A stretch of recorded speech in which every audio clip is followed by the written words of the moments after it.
ఓం శ్రీ గురుభ్యో నమః. హరి ఓం. గణానాం త్వా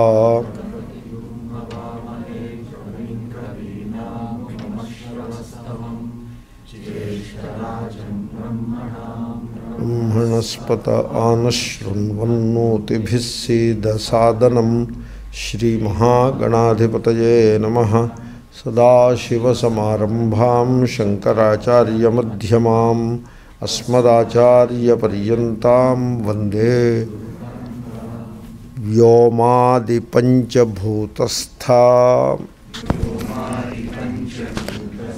యా సత్తా భాసతే నృణాం సా సత్తా పరమం బ్రహ్మ ఇతి వేదాంతడిండిమః.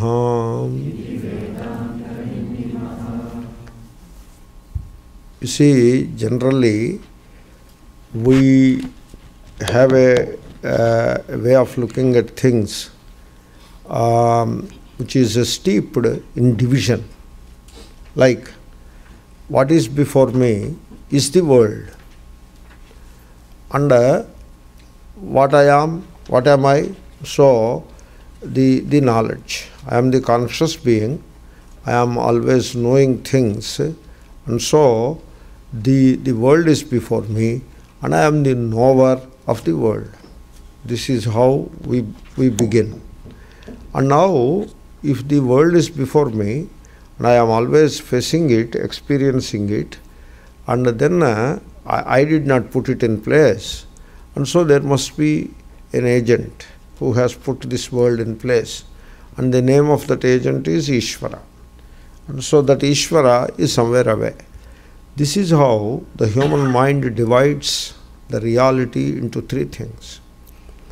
Now, we will come to Ishvara thing later, but first you try to understand what is before you. You call it the world, and the meaning of the word, what is world? World is a collective of various names and forms, and each name and every name and form is different from every other name and form, and the name, every given name and form is real. This is what is called the mechanical model of the universe, and this model is formulated by Newton. Newton said the universe consists of distinct objects, each object independent and different from every other object. And the object is, the weight of the object or the mass of the object is concentrated as though at one point, and the name of the point is center of gravity. And then these objects move in space, and the space is absolute, and they move in space. Space is absolute, given. Don't ask what is space, it is given. And then of course there is time, again, which is absolute. Now this movement of these objects follows the following laws. 1, 2, 3. This is the Newton's model. This is how he published it in Journal of Philosophy in those days. Very classical paper, Newton's laws of motion. And that was the beginning of industrial revolution. So this is the mechanical model of the universe. In this model, the universe is divided. It is real, it is divided, and then it is the universe is dead matter. There is no life in it. And then life and consciousness, they are in the observer, and the observer is not important. Only the objective world it is. So science is objectivity. So you have to be objective. Means you should not bring in yourself into the picture. So keep yourself away from the picture, then only it can be objective. Suppose two people measure a distance, and the distance varies, and the variation in the distance is accepted, then that is not objectivity, that is not objective science. It becomes very subjective. So therefore the subject doesn't come into the picture, into this world picture. It remains outside the world picture, and the world is, this is what the world is. This is what is called the extreme, the formulation of extreme duality. That is the formulation. And Newton has formulated that. This worked well with the laws of motion, and it has laid the foundation for industrial revolution. And then industrial revolution was enjoyed by people because it brought so many comforts to people. But gradually, as the industrial revolution started growing and growing, there came a need for safeguarding the people's lives from this machinery called industrial revolution, which has overtaken people's lives. And so a coal mine and coal production is more important than the people who work in the coal mine. So like that, it has created social problems out of which Marxism has arisen. Marxism is a direct product or outcome of industrial revolution. Without industrial revolution, there would be no Marxism. So Marx he proposed his theories and all that. Anyway, what I am trying to say, this kind of a world vision or world view, where the world is taken as real, variegated, each object independent of everything else, and also independent of the observer, and the world is dead matter. Space and time are absolute. This is the world vision of Newton. Very unfortunately, the religionist has no bigger vision than this. For a samsari, this world vision is taken as real. That is what a samsari is. And then a religious guy also looks at the world in very similar lines. But he adds one more parameter to the picture. The parameter is the God. In fact, the philosopher who brought in God into the picture is Descartes. He is also a great mathematician and philosopher. He brought in this God into this picture. Newton did not say anything about God and all that. Newton is devoted to the objective world. And Descartes brought in the God. So Descartes was a French philosopher, and he was looking at the king's garden, which was very beautifully organized. And so he asks the king, so who has designed this garden?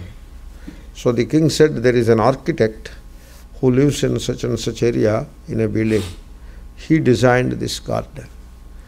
Then that gives the inspiration to Descartes to formulate that this world, which is already understood in terms of Newton's laws of motion, the objective world, is designed by God, an external God, extra-cosmic God. Under this extra-cosmic God, he has formulated the rules and the laws by which this world has to function. And he commands this world according to those laws and rules that he formulated from the distance by a remote control mechanism. So that is the extra-cosmic God.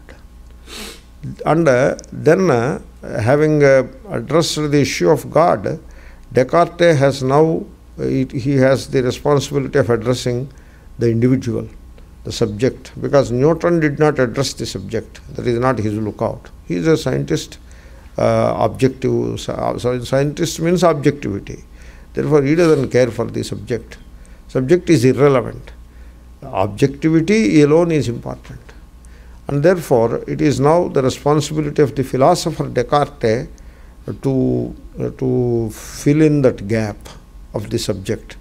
So he said, subject is an isolated ego in a separate body. Therefore, every subject is different from every other subject. And every subject is, as I repeat the phrase of Descartes, is an isolated ego in a separate body. Now, the Newton's model, it is nicely complemented by the Descartes' vision, so it makes a complete model. Newton-Descartes model of the universe. The God, the individual and the world, everything is accounted for. I gave you a very brief account of that model. It is presented in great detail, but this is the brief account. And this is the same model which is adopted by the religionists all the world over. Almost there is no exception. In India, the Vaishnavites call that God Vishnu and keep him apart from the cosmos, from the world. He is somewhere above. But the philosophy, it came from Indian soil, therefore it cannot be as extra cosmic as in the case of Descartes. Descartes made God entirely extra cosmic. But even the religionists of India, somehow they could not be as a cut and dry kind of thing as Descartes could be. Therefore, having said that God is in Vaikuntha, so somehow they tried to tie up this God with this cosmos, with this world, by saying that God incarnates occasionally, comes and goes. Not that he is totally away and all the time by remote control, etc. Occasionally he visits, and the name of the visit is called Avatara.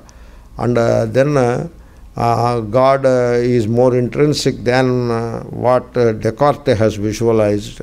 So like that, they tried to, first they have separated God from the cosmos, and then they tried to bring in some measure, this God into the cosmos. Because the Upanishads declare God is intrinsic to the cosmos, Antaryami, etc. Therefore, all pervasive, this and that. But so they dabble, they jump, they try to be on both sides of the wall. The religionists in India, they try to be on both sides of the wall at the same time. They want to put God away from the cosmos, and again, in the same breath, they want to bring in God into the cosmos. So like this, they will be jumping this way, that way. And they do not address any issue of philosophy forthright. They always shroud it in some stories, and then in some poetic descriptions and some imagination. And therefore, the general public, they are captivated by these stories and these poetic descriptions. And then you combine the general public's aspirations and fears into this model, and therefore the philosophical outlook is completely erased, and so the people are caught in a religious sentiment which is steeped in division. I am a bit tired and I am just blabbering. I don't know how you receive what I am saying. So this is the model. This model, it looks very well worked out, a well worked out model. Everything is given a slot. All aspects of the entire universe, including God, is fitted well, and a very perfect model it is, very cut and dry, and so people love that. This is the Newton-Descartes model of the universe. And this in India we call it Dvaita. It is called Dvaitam. Dvaita is not two. Two and then plural, that is Dvaitam. So once you abandon the oneness of the truth, so it becomes 1 plus 1 becomes 2, and 2 plus 1 becomes 3. So like that you have multiplicity. Dvaita, the word means multiplicity, not two. So because two implies multiplicity. And so this is the philosophy of Dvaita. I tell you, the philosophers of India, like Shankara, like Upanishadic seers, and also the philosophers of the world, like Emerson, like Schopenhauer of Germany, and so Eckhart, that earlier ancient Eckhart, not the modern Eckhart. Modern Eckhart also is equally good, but ancient German philosopher called Eckhart, and then all these philosophers of the world, and then the Confucianists of the China, and the Taoists, and the Zen masters of the Buddhist dispensation. So all of them, and then the Shankara in a very big way in India, none of them are comfortable with this cut and dry dualistic model of the universe. None of them. Only a samsari who is steeped in his personal ambitions and uncertainties and fears is okay with this model. And he has to manipulate this world to suit his requirements. And a samsari is a follower. He cannot be creative. And therefore he follows this model. And therefore he is caught in his rituals and in his prayers to propitiate God or gods who in turn take care of him. So this is how a samsari is okay with this model.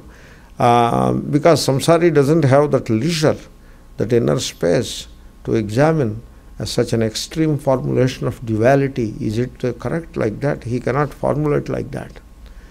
Whereas the dualists, they are caught in the imagination of their own creation. They have imagined quite a few things and a few stories they have imagined. Now the stories have started dictating the vision, and therefore literality, meaning taking a given story literally. This is called a literality that has become the hallmark of religions all over the world. They never take anything in its significance. So, suppose when Christ says, I am the Son of God, and the Son and the Father are one and the same, they don't try to get the significance of that statement. It is a very profound statement of a non-dual reality where the individual and Ishvara are never different. That kind of a profound statement coming from the Christ is given a go-by, and they end up in believing that if you want to propitiate God, you have to go through Son, the intermediacy. Some such a funny literal interpretation, and then putting a structure of religion in place based on that literal interpretation. This is how the teachings of Christ are converted into what is called churchianity. So that is done in the case of Christianity, and nothing less is done in the case of Hinduism also. Sri Krishna is converted into a dancing and singing boy, and all his profound teachings of Jagadguru Sri Krishna are given a go-by in the name of Rasa Leela and all that. I am saying very controversial things. I hope you listen to what I am saying with an open mind, because I am trying to be a philosopher in the in the context of this verse. So this is how extreme duality guides the thinking of religionists the world over, including the Indian guy. So whereas philosophers of the world, they are never happy with this model. It is very cut and dry, very dualistic, and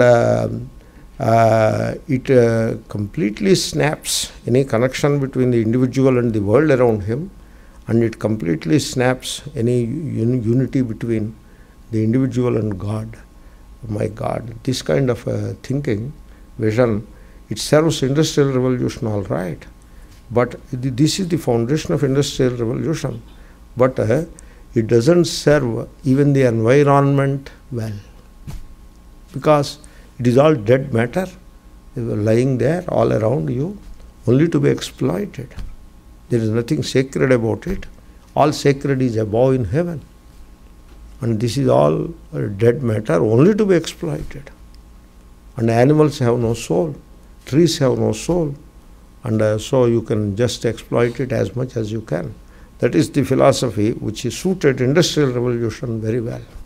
In the process, environment was destroyed, And communities were destroyed in the name of religious wars, and there is no sanctity left anywhere, and God is sitting above, and we propitiate God occasionally, and then we do whatever we like. And so this is the dangerous philosophy of extreme duality. It looks very simple and very organized and all that. That the good points which appear superficial, they are its bad points. Anyway, I have digressed, I suppose, a lot. Coming back to the point, there is some relevance to the verse also. The reality is one. It is not multiple. The same reality appears as three. It appears in one context as the world, and in another context it appears as the individual, and then a third context, the same reality takes the shape of God. So, Adhyatma, Adhibhuta and Adhidaiva. It is one. It is not plural. It is not dual. So, this is the vision. And what is that reality? So, because now we are talking of reality which is one without the second. And that alone appears as the variegated world. What is that reality? It is the being, Satta. This is the vision of the rishis. So, Sadekameva Somyedamagra Asit. Hey, Somya, dear student, Idam, this world, this pluralistic world, Agre, before its creation, it came into existence sometime in the flow of time, and in fact it came into existence along with time. Time came into existence along with the world and space also. So, but before coming into existence, Agre, at the very beginning, when it did not start, it was nothing but the Sat, the being. And then the moment you say Sat, the being, it appears to be, the being appears to be, or generally the human mind tends to take the being as insentient. So, Sat is insentient, therefore it is outside. And knowing is the sentient principle that is inside in me. And this is how human mind divides Sat and Chit. But again I tell you, the division between Sat and Chit is only verbal. It is not real. Between Sat and Chit, between being and knowing, the division is only verbal.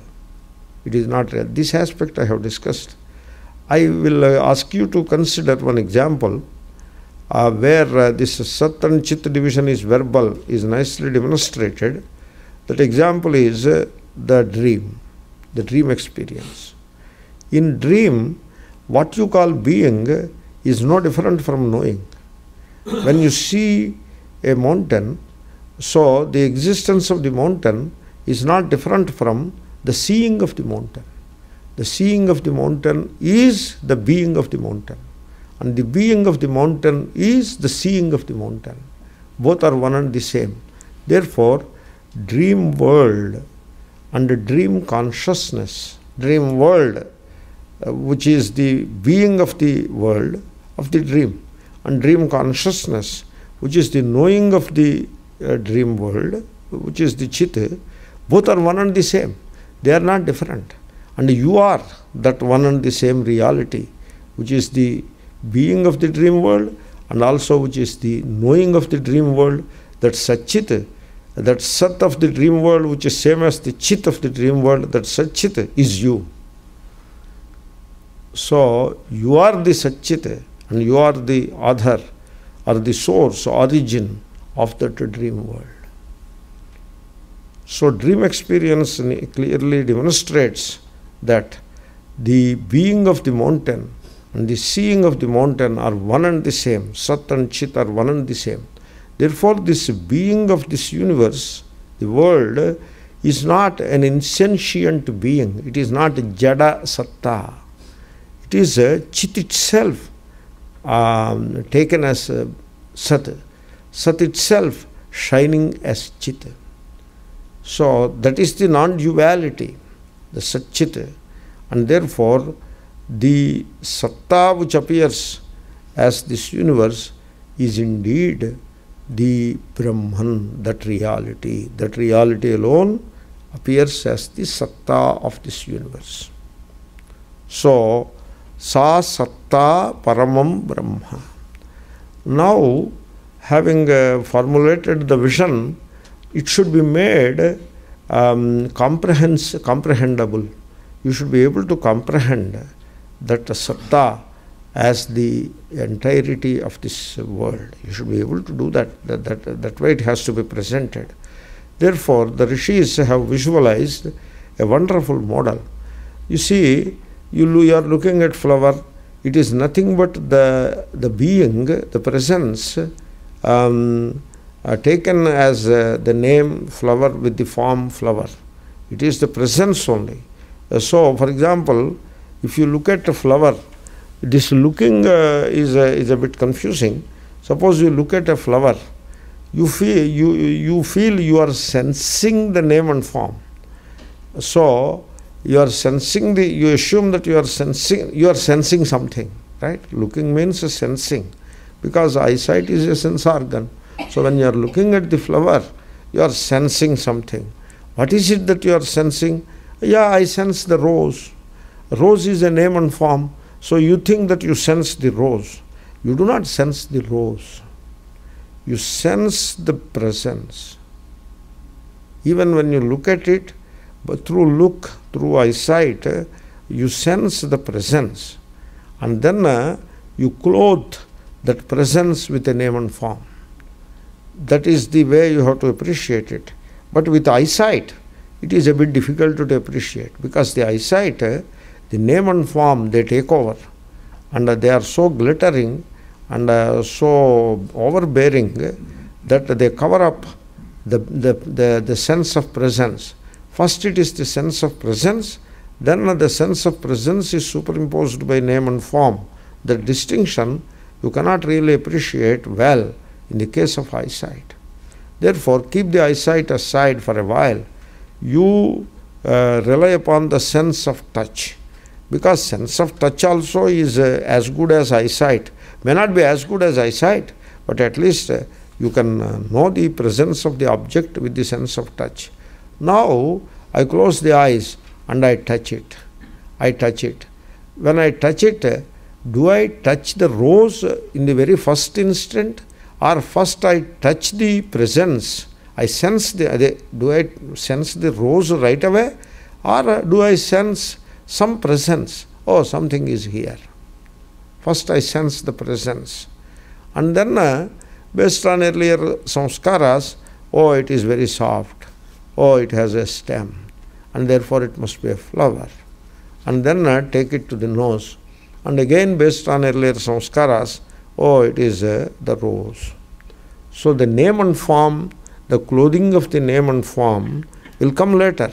First comes the touch, first comes the being, the sense of being and the sense of being. You sense the being first. So it is very clear in the case of the touch. Therefore, the touch is the sense of touch is used as an illustration to appreciate the point, and therefore always it is the presence that you sense. It is always the satta that you sense, not the name and form.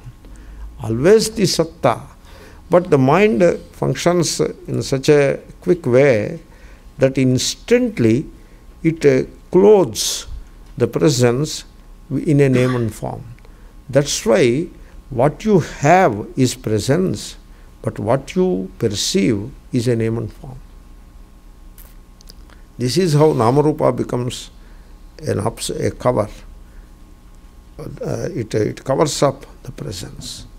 Therefore, what you could really readily appreciate in the illustration of the touch, the same thing is happening in the case of eyesight also. Now I know well, when I look at it, I sense the presence, oh, something is there. That is what I sense, even when I am looking at it. And then that something is readily formulated in a given name, form, name and shape as rose. So that is the sequence in which it is happening. You see, I demonstrated it in a class in a particular way. I called one of my friends sitting in the front row and asked me. And I asked him, you shake my hand, you hold my hand, close the eyes, and tell me, what is it that you are holding on to? And he told me, I am holding on to Swami TV's hand. I told, come on, don't put so much onto that experience. You are holding Swami, you forget about Swami, are you holding on to Swami TV's hand? Or you are holding on to something which you have described based on your samskaras as Swami TV's hand? What is going on? Yeah, I understand. You understand the point which I am trying to make? Okay, then he said, I am holding on to a human hand. That is better, you know. Swami TV came from, you are holding on to a human hand. Then I told, come on, you drop some more of your projection. Drop some more of your projection. You have dropped some of the projection, good, you are doing well. Move forward in the same direction a little more.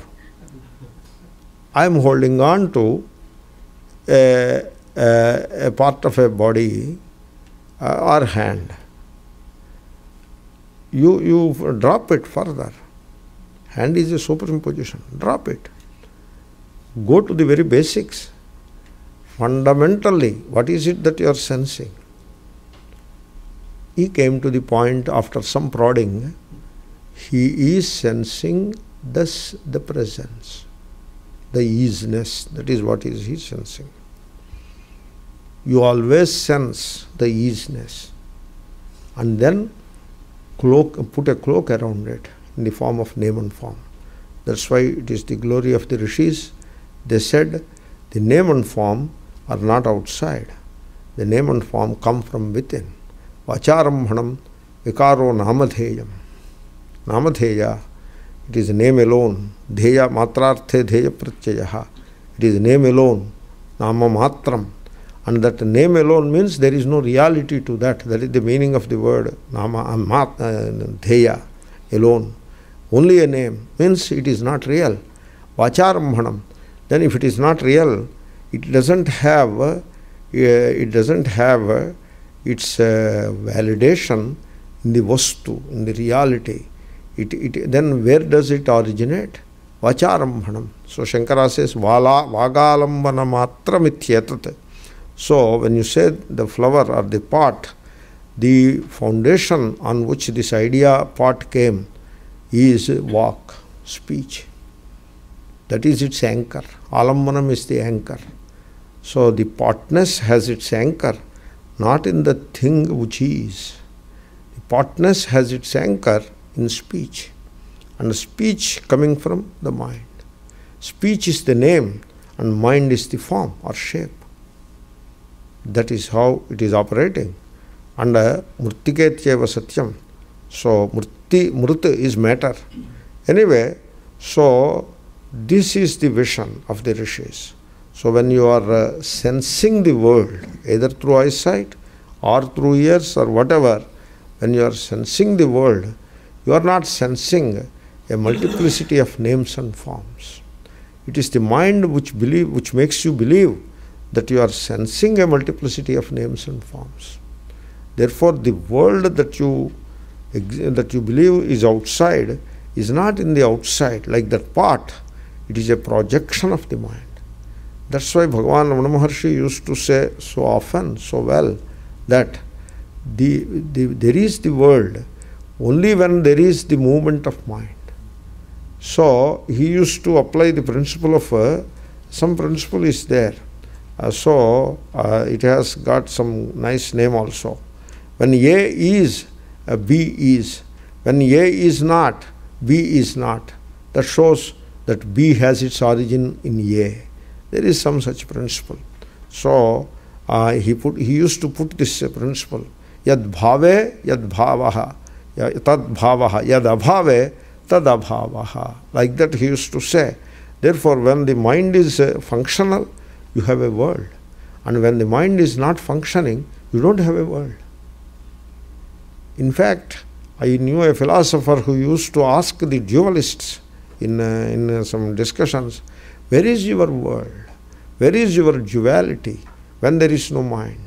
When you are sleeping, where is your duality? When you are unconscious, somebody hits on the head, you become unconscious. Where is your duality? You are in absorption, in meditation. When the mind, you reach the thoughtless state, where is your duality? Your duality comes back only after the mind starts functioning. Why don't you see the glaring truth? What you call the world is nothing but the movement of your world. This is the foundation of Drishti Srishtivada. Anyway, therefore, you do not imagine, you do not give reality to the names and forms. Names and forms are not real. They are all projection of a mind, a conditioned mind. Therefore, then what is the reality? Reality is the satta, the presence, also called bhava. Shri Krishna calls it bhava. That's why in the very beginning of Gita, na sato vidyate bhavaha, na abhavo vidyate sataha. Like that he begins, and then he declares later, I am that bhava, so I am not a human form. Param bhavam ajanantaha mama. I am that bhava, they don't know that bhava, people. Like that he talks. And so that bhava, the name given by Shri Krishna, is called as Sat by the Upanishads, and it is called Satta by Shankara here. So that being, that presence, is all that you sense. And therefore, that presence is the Brahma. Sa Satta Paramam Brahma. The Supreme Brahman. So what is this supremeness of the Brahman? Why do you call it supreme? Brahman is supreme because the world is in the grip of time. The world is in the flow of time. It is controlled by time, and it is contained in space. That is what the world is. It is controlled by time, means something comes into life, or it takes birth in time, and it dies in time. This is how time is the controlling factor. And then all of this world is contained within space. And therefore this Brahman, which is the origin of this world, so it is also controlled by time? No. It is timeless. It is beyond time, in the sense that it is timeless. And it is beyond space. Beyond means not some physical beyond or anything. These are all philosophical expressions which have to be appreciated rightly. So we are not talking of physical beyond. So beyond space meaning it is spaceless, in the sense that it is spaceless. This is the meaning of the word Paramam. So Paramam also means the cause. So the effect is time bound and space bound. That is the effect, which is the universe. Whereas the cause is spaceless and timeless. Therefore the effect is apara and the cause is para. The effect is nikrishta and the cause is utkrishta. That is the Paramam. That is the word Paramam. I have given the entire meaning of the Paramam, but simply translated as Supreme Brahman. That Supreme Brahman, which is the cause of this universe, don't put it away from the universe. It is an integral part of this universe. So where do you find Brahman in this world? So when you sense the flower, what you are really sensing is the presence, and Namarupa is what is supplied by the mind. So if you can set aside the content of the mind, I mean what the mind supplies, a conditioned mind. What is mind? A conditioned mind. Mind moves from the known to the known, which means mind moves from the past to the past. It can never know the present, and it can never know anything called future. That is what the mind is. People imagine that they are talking about future. I will give you a challenge early in the morning. Yesterday, I had some very good, the economy, it was very nice. I got good profits in the business. And today also, I am getting nice profits. Things look very nice. And I hope, based on what my horoscope tells me, tomorrow also my profits will be good. Okay? This is the past, present and future, right? Now, yesterday the profits, the collection was good, right? And today it continues to be good. Now, today's goodness, is it the continuation of the past, or is it some new present? It is the past only. So what you call present, it is the past appearing as present. And then tomorrow also you are expecting the profits to be good. So that means that tomorrow profits being good, is it future or is it past? It is past. It is past. Where is future in it? So you allow the past to flow into the present and cover the present, and you want the past flowing into the present to flow into the future also. Suppose you are expecting something, so that should happen tomorrow. So that thing that you are expecting to happen tomorrow, is it the past or is it the future? It is the past. So there is nothing like future in the structure of the mind, because the mind moves from the known to the known. Mind cannot move from the known to the unknown. What is future? Whatever is unknown is the future. No, the future I know means, is it past or future? Arey kya baat hai bhai? If you know it, it cannot be future. It can only be the past.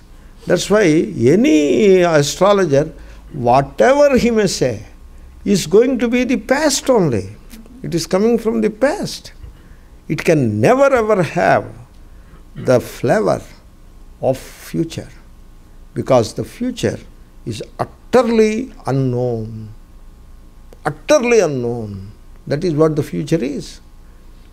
So how can a prediction have that flavor? And that is the Brahman. Utterly unknown, unknowable. That is what Brahman is. Anyway, I tried to confuse a bit, I suppose, digressed a little. So, therefore, it is the mind's movement which makes the reality appear as multiple. The reality is one presence. That's why when I sense the flower, it is presence. When I sense the bag, it is presence. When I sense the mic, it is presence. Everything is presence, presence, presence, presence.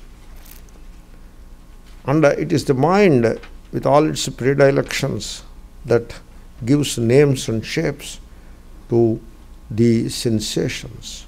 The sense organs do not provide the names and forms. The sense organs supply only the sensations. And every sensation, in a sense, is the sensation of the being, the presence. And it is the mind which clothes it in a name and form. Therefore, it is the same being, same satta. And that is the origin of this universe, that is the Parabrahma. And that is before you. Sarvam Khalvedam Brahma, that is the Upanishad. These statements are very profound. They cannot be really explained to the full extent. So some indications and directions can be given. The direction in which you have to visualize, the direction in which you have to learn to see. You have to see it. It is like two people are looking at a branch of a tree and there is a fruit in the foliage surrounded by leaves, and one person is able to see that fruit, the other cannot see it. Both are looking at the same thing, but one person sees the fruit, the other cannot see it. Why? Even the other can see it, provided he shifts the focus of attention a little. He has to shift it. Then he too can see.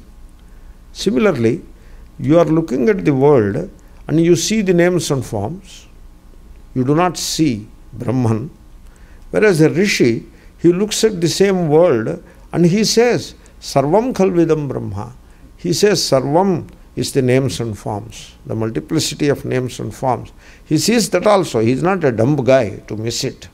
He sees the names and forms, and he sees through that names and forms, and he sees the presence. Now, the presence you cannot see with the naked eyes. The pair of eyes cannot see, you cannot see the presence. The presence you have to see with the third eye. That is the Shiva's eye, called Jnananetram. So, it is not even difficult. You have to learn to see it. Therefore, when I look at it this, I see the rose, but at the same time, I feel the presence. It is the presence. It is such a simple thing. If only you practice to see the flower without the intervention of your mind. Don't allow the mind to intervene. Look at it. If you practice that, you already feel the presence. So it is the mind which makes it a flower. Essentially, it is the presence, sa satta. And that is the origin of this universe. In the sense that the entire structure of names and forms is superimposed on that presence. It is like the movie has its origin in the light, in the lighted screen. The movie has its origin in the lighted screen. The world has its origin in the presence pure, timeless and spaceless, which is Brahman. Sa satta paramam brahma iti Vedanta dindimaha. That is the Vakya. Sarvam khalvidam brahma neha nanasti kinchana. Iha kinchana nana na asti. This multiplicity, nana, kinchana, even a little of it, even an iota of it, na asti, not there. Sarvam khalvidam brahma. This is the vision of the Rishi. Then the Rishi, in his compassion, gives us a model to help us to appreciate this truth. The model is the five elements. Therefore, you reduce the multiplicity of the world into five elements. Do that. Very useful reduction. Reductionism, I suppose it is that. Very useful reduction. So, you don't say home, it is Prithvi. You don't say body, it is Prithvi. Because it is physical matter. And you don't say my piece of land. You learn to say it is Prithvi. Because if you say my piece of land, then it distorts the entire thinking. You learn to say it is all Prithvi. And you learn to see it is all waters. Rise above the names and forms. As I was saying yesterday, you have your dip in Ganga. I am not coming in the way. But see whether you can look at the local river as Ganga. The rishis who have said Ganga is sacred, they asked you to look at the bucket, water in the bucket as Ganga. Gange cha yamune chaiva. Jalesmin sannidhim kuru. You are having a cup of water, and then you say, this water is Ganga, this water is Yamuna. All sacred rivers are this water. And the water you have to put on your head with a mug from the bucket, that is the water of Ganga. You look at it like that. This is what the rishis say. They don't say that Ganga means only that. That alone is sacred. Everything else is not sacred. They don't say like that. So, in the context of religious practice, there is some distortion because of literality. The spirit is missed. So, you should be spiritual. You should not be literal. Spirituality versus literality. Anyway, therefore, the local Tennessee river is also like Ganga, Apaha. The water that you are drinking is as sacred as Ganga. It is all the same water, which is the truth in any case. Suppose your mind is not conditioned that it is Mississippi, then you look at the river. What do you call it? You call it river. You don't call it Mississippi. It is river. Because now the mind is not conditioned even further. You remove the conditioning of mind further. So you will say Apaha. That is what it is. And then Agnihi, we have seen this yesterday, and Vayuhu and Akasha. So when you feel under your feet the presence, when you sit, this is meditation. When you sit for meditation, you don't feel a mat, don't feel the carpet. They are all names and forms. Feel the Prithvi. Then feel the Satta as Prithvi. Therefore, under my feet, when I sit on the seat, I feel the presence. The first thing is, I feel Prithvi.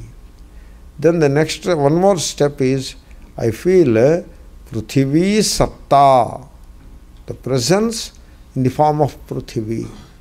And then finally, you drop Prithvi, you feel the presence, Satta. Then when you touch water or when you drink water, you feel Apaha, which is again the presence. And then Vayu, which is again the presence. Agni or Rupa. Rupa is Agni. Any form is Tejas, called Agni. Any form and color, both are Agni. Therefore, that is also presence. And finally, you have to practice that you feel the expansive presence, which is space. Space is a marvelous presence. This is a meditation. We practice this meditation. So, you visualize the space around you as the presence. And then eventually, you merge your own being in that presence. That is not mentioned here. This is again, this part of it is not Atmanatma Viveka. It is Brahma Sarga Viveka. That is the verse.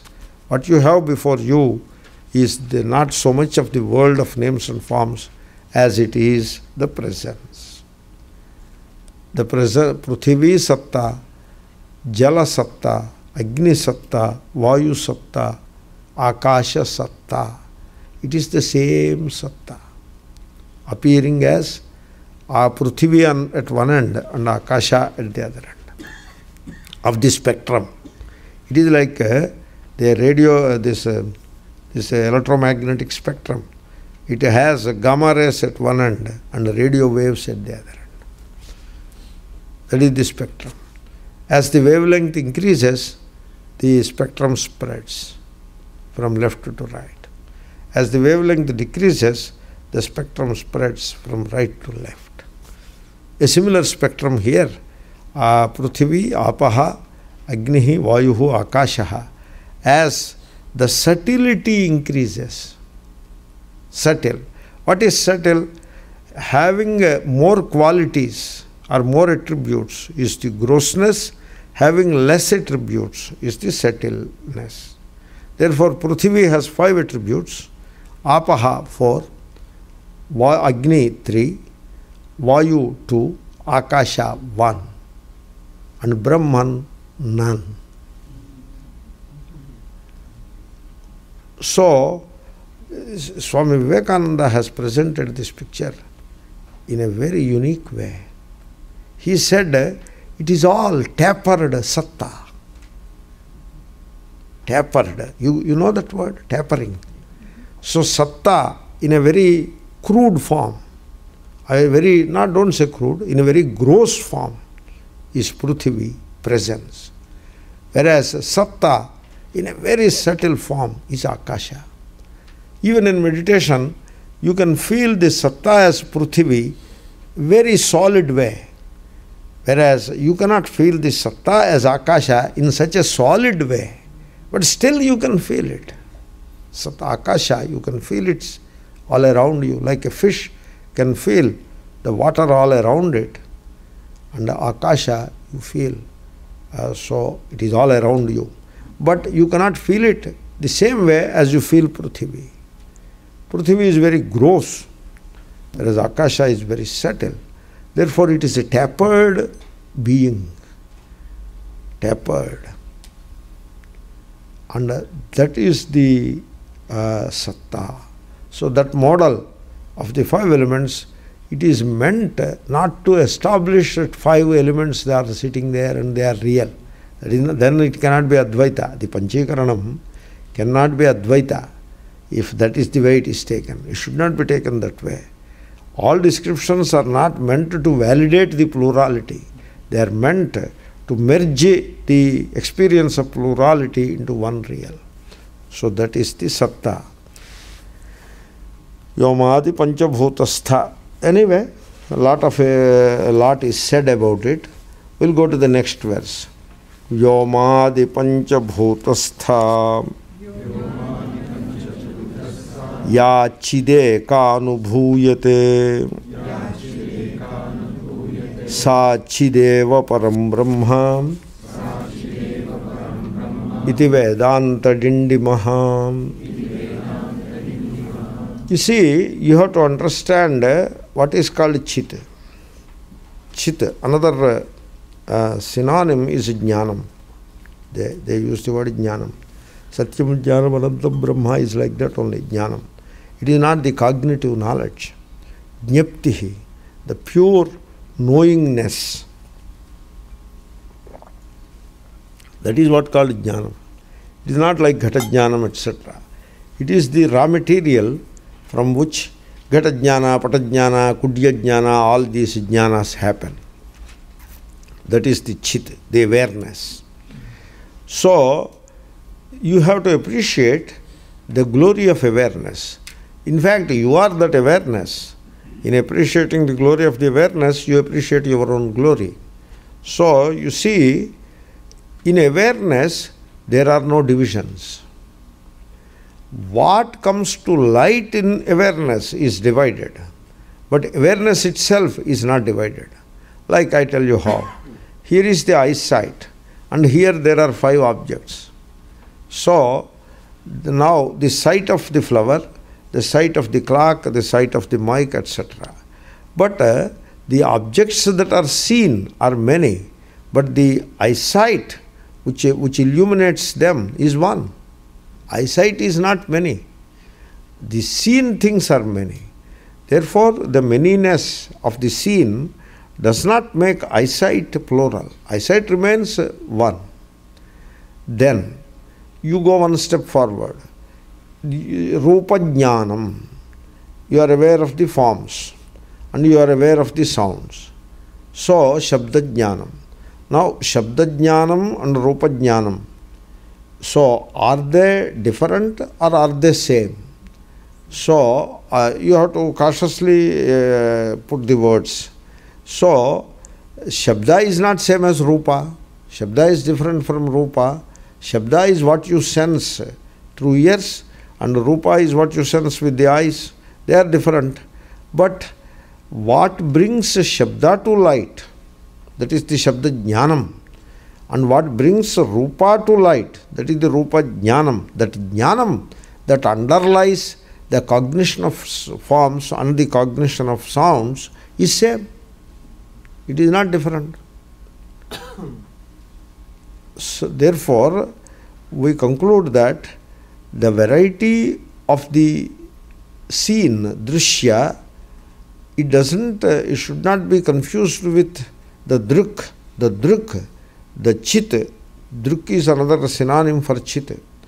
So the knowingness, that is the chit, it is not plural. It is always singular.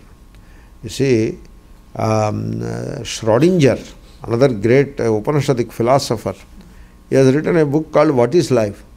In that he makes a very profound statement. He says, the awareness or he uses the word consciousness. The consciousness is never experienced in plural. That is what he says. The world is experienced in plural, but the consciousness in which the world comes to light is never experienced in plural. It is always singular. Therefore, Shabda is different, Rupa is different, Rasa is different, but the Jnana which illuminates the Shabda, Rupa, Rasa, Sparsha, Gandha is one and the same. It is not different. So, that's why in Brihadaranyaka there is a presentation. Pashyan chakshuhu, shrunvan shrotram, pranan pranaha, something like that. So, it is the same chit, which is called Atma in that context. The same chit is called Atma. It is the same chit which is taken as eyesight when things are seen. It is the same chit is taken as the faculty of hearing when the sounds are heard. The same chit is taken as the faculty of thinking when there is a thought.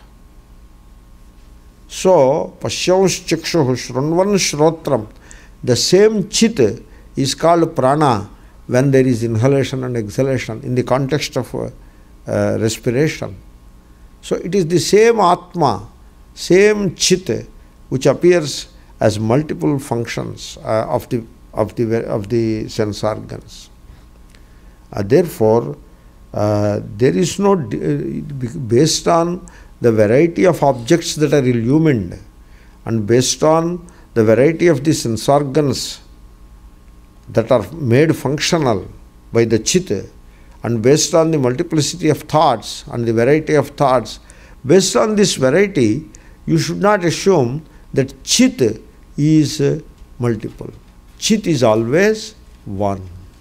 That is one thing. So, jnaya bahutvam, the plurality of the known, does not make the knowingness plural. Knowingness is not affected by the known. The known is plural, but knowingness is not plural. The known is insentient, but the knowingness is not insentient. It is sentience itself. The known is born and dead, and it ends, but the knowingness doesn't end.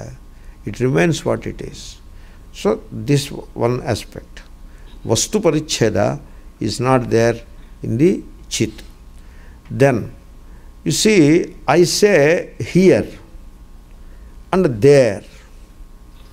So, and also people say, people assume, I am here, means I am not there. To be there, I have to travel. I am here, I am not there. So, you see, here, what is here?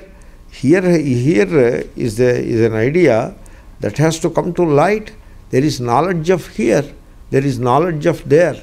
Without knowledge of here and without knowledge of there is no question of traveling from here to there. Even while sitting here, I am aware of here, I am aware of there. Therefore, the here and the there are already encompassed by awareness. But I do not take myself to be the awareness, I take myself to be the body. Therefore, I feel that I am here and I am not there. But suppose you are the awareness, you are the knowingness, then can you say, I am here but I am not there? If you are not there, you cannot be conscious of there. While you are conscious of there, you have already enveloped there with your awareness. Then only you can be conscious of there.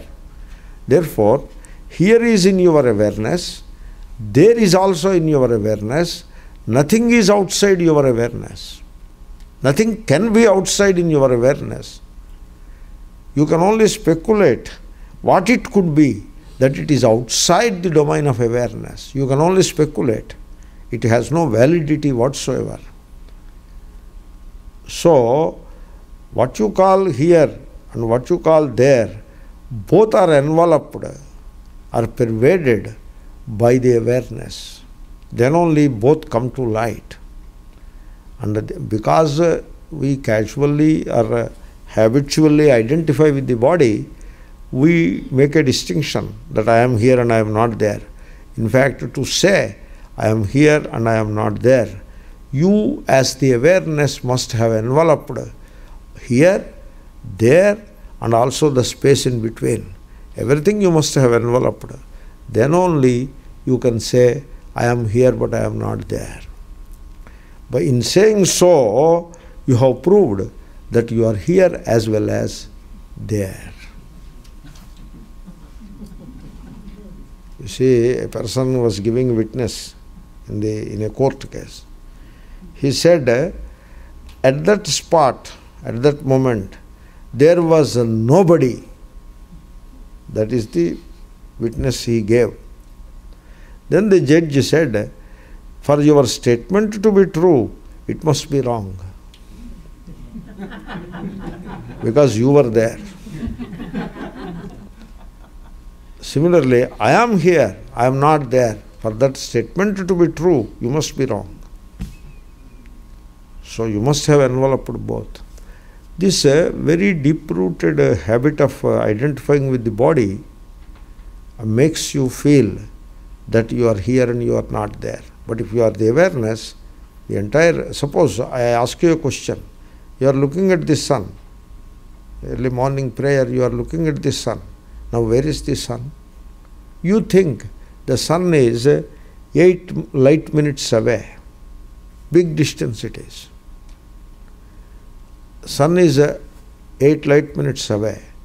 But I would say the sun is in your eyes. The distance between the eyesight and the sun is 0. It is the square root of x square plus y square plus z square, that is the 3 dimensions, minus t square. T is the time. So it becomes 0. The distance between the subject and object is 0. Therefore, the sun is in your eyes. If the sun is only 8 light minutes away and nowhere, anywhere near, then how can you see the sun? You are able to see the sun means he has already come into your eyes. Not only your eyes, you are able to know the sun means the sun is in you. Dhiyo yonah prachodayat. That is the Gayatri mantra. So all these illustrations I have given to prove a point. The point is, desha, space, cannot make a division in the chit. That is what I wanted to prove. Desha cannot divide chit. Like for example, space can divide objects. This object is different from this object. Why? Because there is space in between. This object ends here. That is a spatial property, ending. And then that object begins. That is a spatial property. What is space? Space is that which defines the expansivity of an object. The volume of the object is possible, such a parameter is possible only when space is there. That is what space is. So it seems to divide things, but it cannot divide the chit. That's why we say it, desha paricchina, it is not. It has no desha parichcheda. Then kala parichcheda, I already described. The kala is such a simple thing, very simple to appreciate, this basic truth. Only thing is, our conditioning may come in the way, and our sentiments may come in the way. But if you can keep these things aside, which you should do, as a philosopher, as a student of truth, you should not be sentimental. Wishy-washy sentimentality doesn't help in understanding the truth. Therefore, if you carefully notice, there is nothing like past. What you call past is in the present, and there is no future. What you call future is also in the present.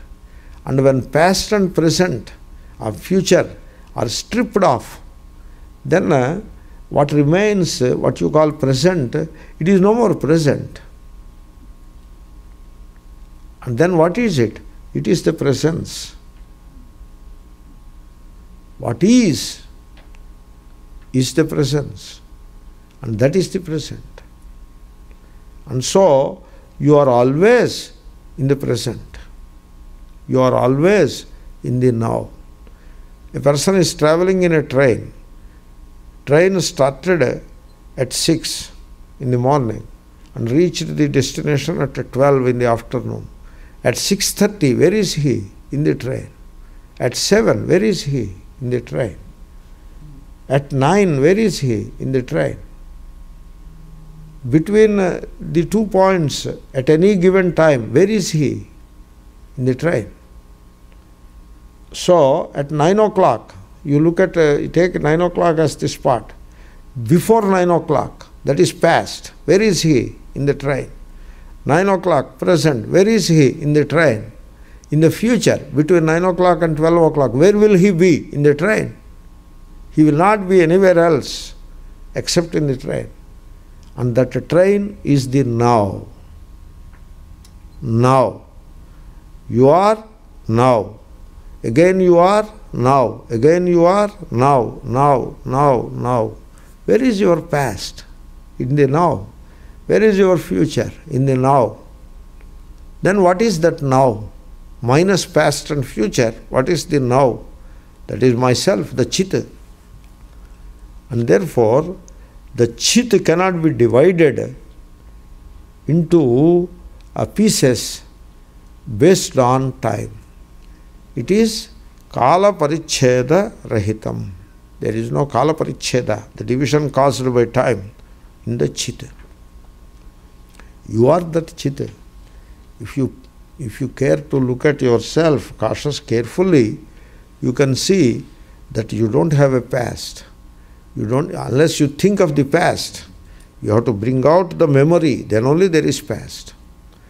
You have to anticipate, then only there is future. For example, I anticipate some piece of bread and coffee I am anticipating. Therefore, there is some future.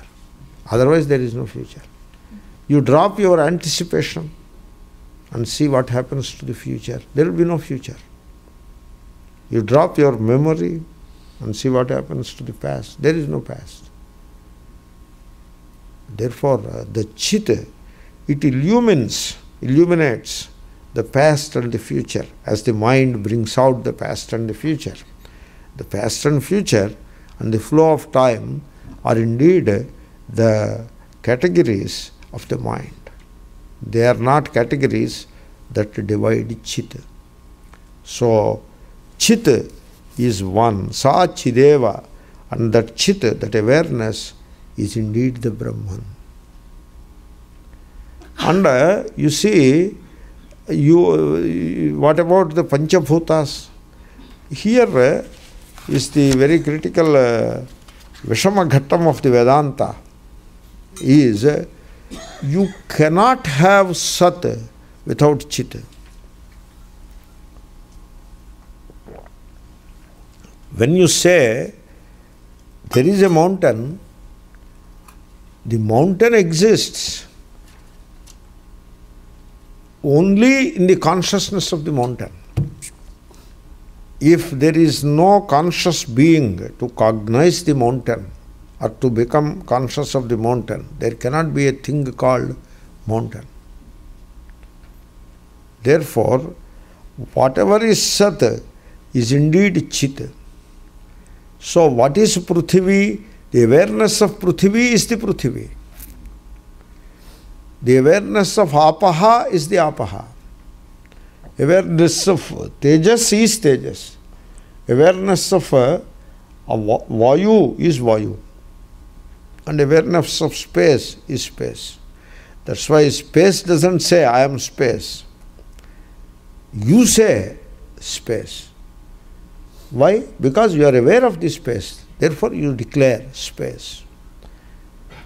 Therefore, in the absence of awareness of a thing, the thing cannot be validated. It cannot be established. So it can only be put in words to a point. You just, I will put a question before you. You see whether that question will be helpful. What kind of existence would it be which is altogether unknown? Got the question? What kind of existence would it be which is altogether unknown? You can only speculate about such an existence which is altogether unknown. But you have to imagine it. It can never have any reality. It becomes what is Sat only when it becomes, it is illuminated by consciousness. Therefore, Chit alone appears as Sat. Sat shines as Chit. Therefore, when you look around the world, you say Prithvi is there. You better say, I am aware of Prithvi. Akasha is there. You better say, I am aware of Akasha. Therefore, there is awareness of Prithvi. There is awareness of Akasha. There is only awareness of Panchabhutas. But they are five. Therefore, awareness could be five. No.